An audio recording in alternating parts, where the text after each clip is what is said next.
What's the most dangerous thing you could do with your hands? Even your fingers. I want you to think about that for a second. Is it putting up the middle finger, cursing somebody out, starting a fight? Maybe it's this motion where you're pulling a trigger of a gun, killing somebody. Or even yet, maybe it's that same motion of pulling a trigger, but you're pointing it at your own head. I want you to think about this game called Russian Roulette. Maybe you've heard of it. Maybe you've seen it. Someone has a revolver. They have one bullet. They put it in one of the chambers of the revolver. They spin it.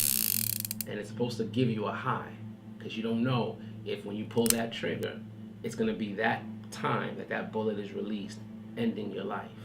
Maybe that's the most dangerous thing that you could do with your finger. I want you to think about this though. Maybe it's this phone. Maybe it's this motion, and that is the scroll. Using your phone, scrolling through your timeline.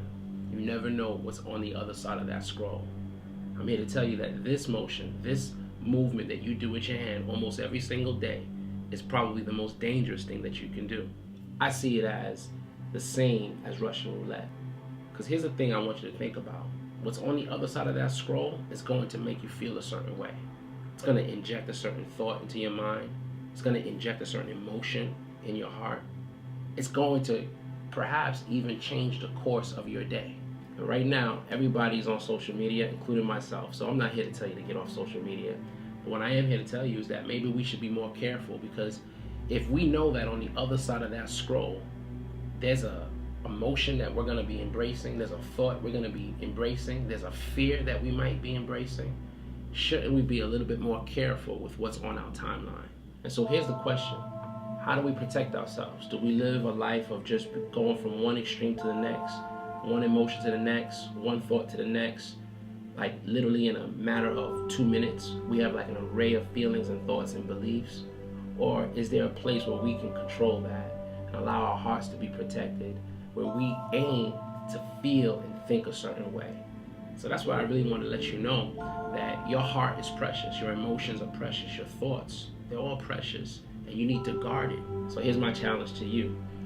Instead of just scrolling aimlessly, how about you make sure that you manage your timeline? You make sure that your timeline represents what you believe and represents the things that are going to help you accelerate to the destiny that you know belongs to you. And so you can't control everything. I get that. We live in a world where you're going to have to deal with surprises. But can we be a little bit more proactive with guarding what's coming into our minds, coming into our hearts? I believe we can. And so I want to encourage you today, guard your timeline, guard your heart. The scripture says that you should guard your heart because out of it flows the issues of life. And a lot of people have issues in life because their heart is sort of like an open field, just an open place where anybody could dump anything into it. Guard it. Don't play a game of Russian roulette with your emotions. Don't play a game of Russian roulette with your mind. Guard it. And if you do, you'll be securing a bright future. I hope this encourages you. Peace.